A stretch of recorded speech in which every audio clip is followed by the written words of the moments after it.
Hope you guys are having a great day. So we continue with the Torah portion, the Parsha of Lech, meaning go for you. So now we had the flood, we had the Tower of Babel, then there was 10 generations, and Avram, who later was named Avraham, was born, and he was the father of all religions. So now, what's interesting is that he was born into a family of idol worship, and so he wanted to be somewhere better for himself.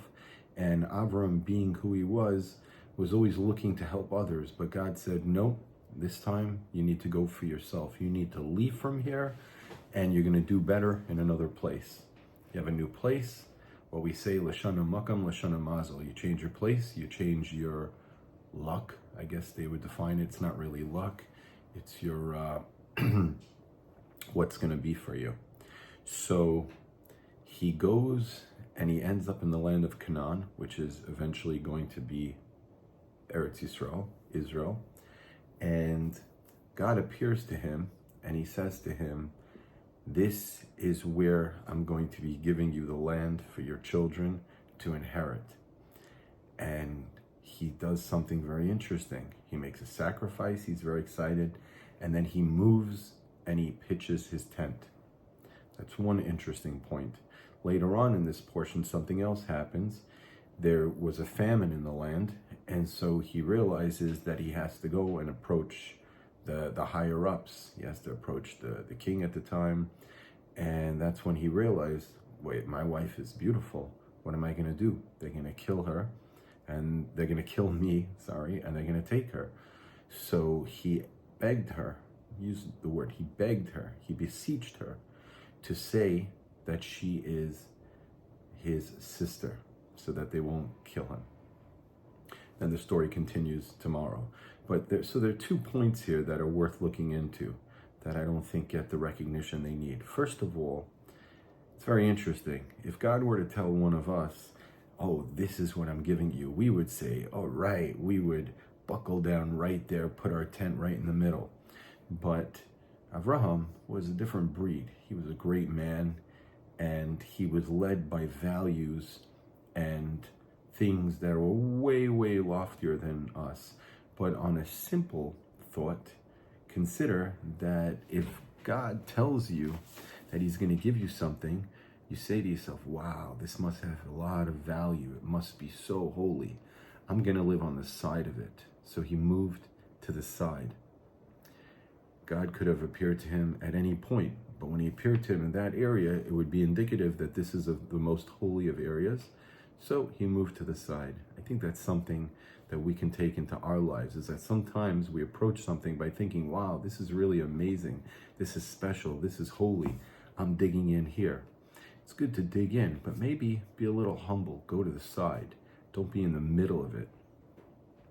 Now, I think what's more interesting and more applicable to us as human beings is that it says that he asked his wife to say that she is his sister, and he says, please tell them that for my sake that you're my sister.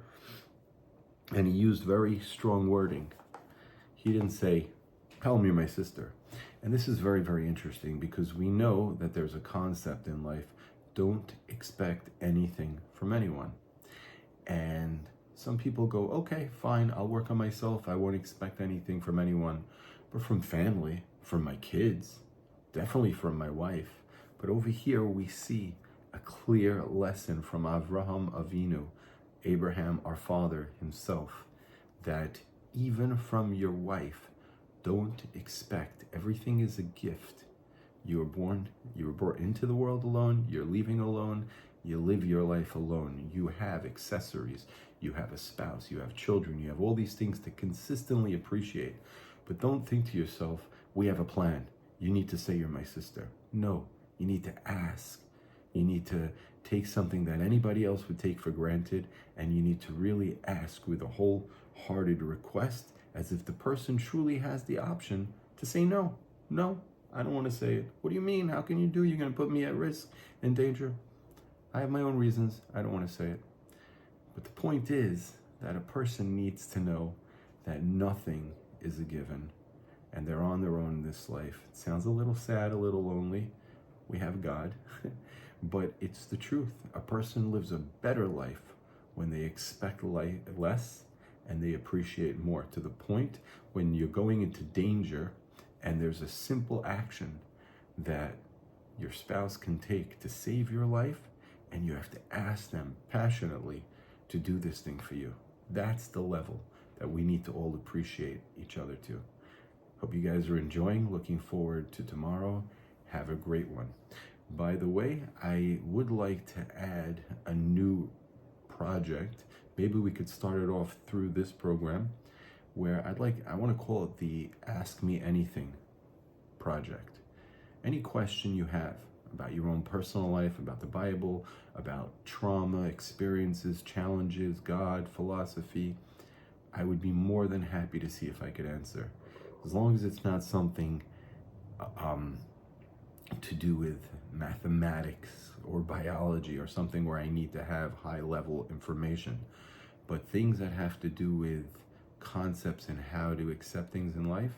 Let's see if we can get a dialogue going, and then eventually I'd like to create a project just based on that, where we could talk about anything and see if we can resolve why the things that happen to us, and appreciate our troubles instead of get broken down by them.